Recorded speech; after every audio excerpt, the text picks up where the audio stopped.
This is Allie Hennessy with Tower News Network. Traditions have changed since the early 90s when graduation was always the final end of the school year celebration, the night of Prize Day. Maypole was 2 nights prior, therefore all dresses made their first debut at Maypole.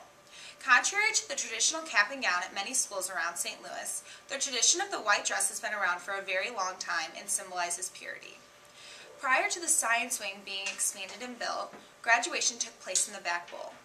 This year, on Sunday, May 20th at 6:30 p.m., we will all gather in the front of the school to see 96 seniors graduate. Our valedictory address will be given by Andrea Herman, while Lauren Lauer will give the salutatory address. Ms. Pamela Harris was chosen by this year's graduating class to deliver the commencement address.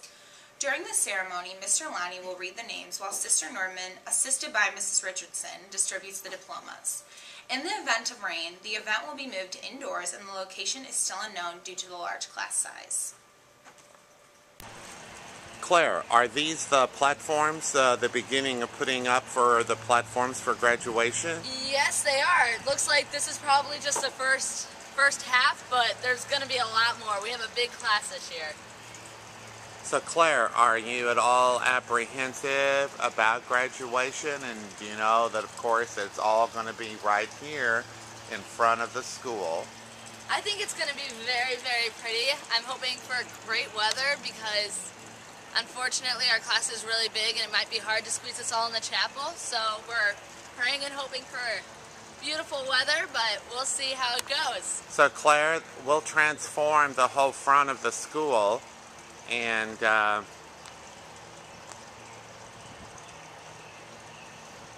speaker, Claire, will be up on top there in front of the main doors, and that's where your valedictorian and salutatorian, and that's where Miss Harris will speak from.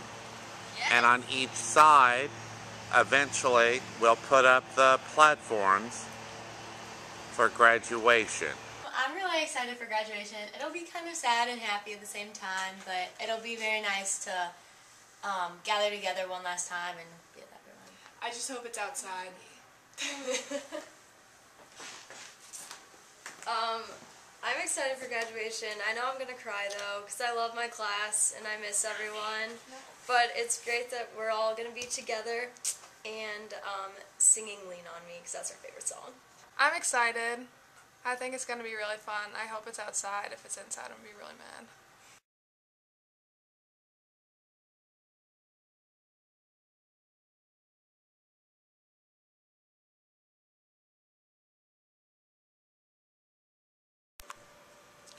It's that time again to watch the Summer Olympics, which will be in London, England this year, 2012. The games will start July 27th with archery and handball and many other sports and end on August 12th. The competing countries are from the continents of Africa, Asia, Europe, Oceania, and the Americas.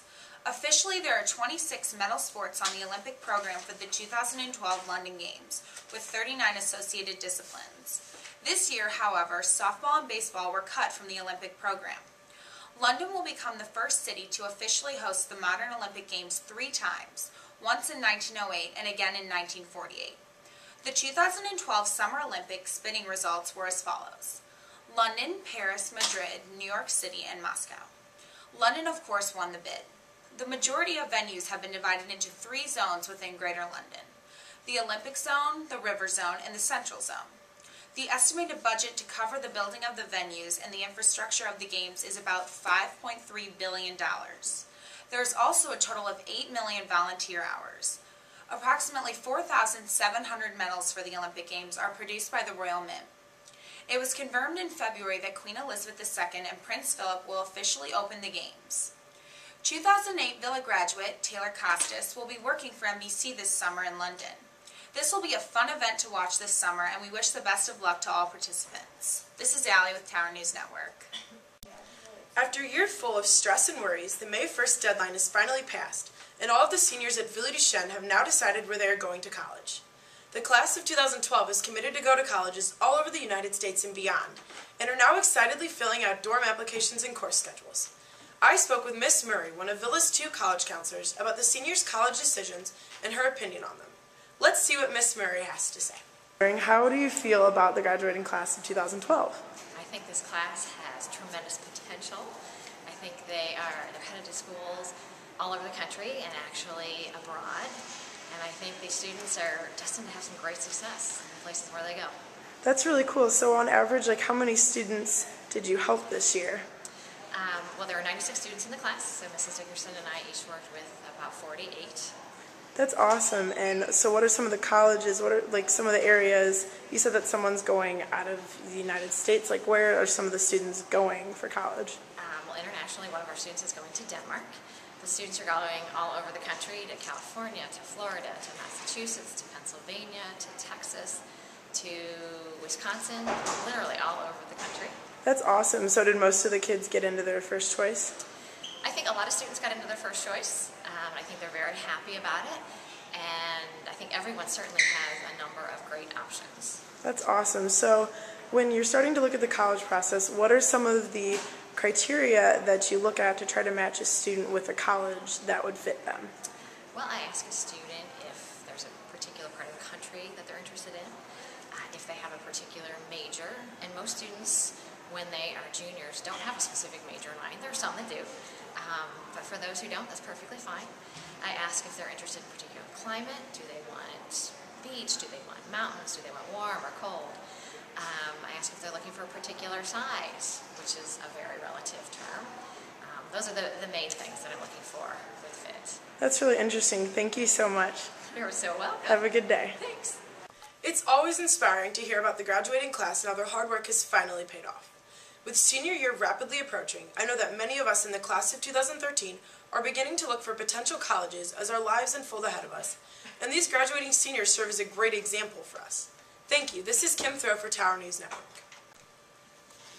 It is almost the end of the year here at Villa Duchesne, and everyone is preparing for the end of the year festivities, one of which is the long-lasting tradition of Maypole. Every senior here at Villa is now participating in constant Maypole rehearsals, anticipating the awaited date. Ancient ceremonies around the Maypole were annual festivals to celebrate the excitement of the coming spring. Bright flowers springing from the earth would be more exciting if you lived in inopportune living conditions as people did over 2,000 years ago. May Day is actually two distinct holidays, one celebration of spring and the other a celebration of workers, which happen to fall on the same day, May 1st. The original May Day, a pagan holiday predating the birth of Jesus, became an important day of celebration for British Isle Druids, Scandinavians, and Germanic tribes. On May Day, towns and villages traditionally erected a tree-like totem, a maypole, with men, women, and children celebrating spring with folk ribbon and circle dancing. Modern maypoles can be constructed from a pole either set in the ground or in a cement with streamers attached to the top. In 1905, the ladies decorated their streamers with flowers and made a grand affair of the festival. The May Day celebration, naturally, was brought to America with the earliest European settlers. Customs varied from country to country, but in some places, people made May Day baskets filled with flowers, leaving them on a neighbor's doorstep. Today, Maypole here at Villa is a little but different than in past history, but it still resembles the coming of spring. We interviewed Mrs. Richardson about Maypole, and this is what she had to say. Maypole has been around since she can remember. She believes it has been a tradition since the school opened. The white dresses symbolize purity, especially the purity of Mary. May ceremonies are traditionally considered celebrations. In that regard, the dance is to celebrate spring. When she was first a student, Maypole was taught the last rotation in PE as seniors. That was when PE was required all 4 years. Maypole has almost always taken place in the back bowl. MICDS and John Burroughs also do it. Maypole. It's been really fun, and Mrs. Probst has been a really great teacher for us, and it's nice to all come together as a class and do this last thing. So I love Maypole, and I think it's great, so I'm glad that we're all doing it together. I'm actually really impressed about how well our class has been able to come together and learn the dance, and I think we are going to do it without any mistakes.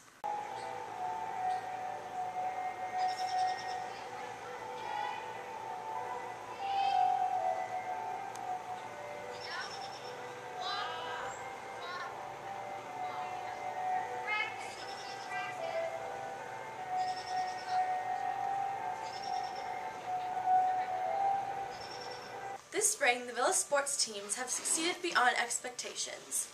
The varsity soccer team won their conference after defeating MICDS in a close match. They were viewed number 2 seed for the soccer districts after Viz, who received first seed. The first district game for Villa is Monday, May 14th versus MICDS at Westminster.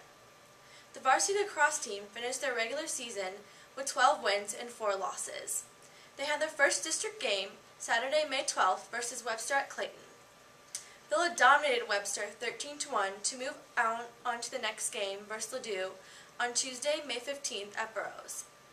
The Villa track team went to districts last Saturday, May 12th at MICDS. The top 4 qualifiers from each event in districts move on to the sectional meet next week at MICDS at noon. Villa's 4x800 relay of Brianna Smith, Nicole Seville, Lucy Sheehan, and Cece Stock finished 3rd. Annie Price finished 4th in the 100 and 300 hurdles. Cece Stock finished 3rd in the 1600. Elise Marker finished 4th in the 3200. And Kendra Hercules finished 3rd in the high jump, qualifying all these girls for sectionals. Congratulations to all the sports teams and good luck.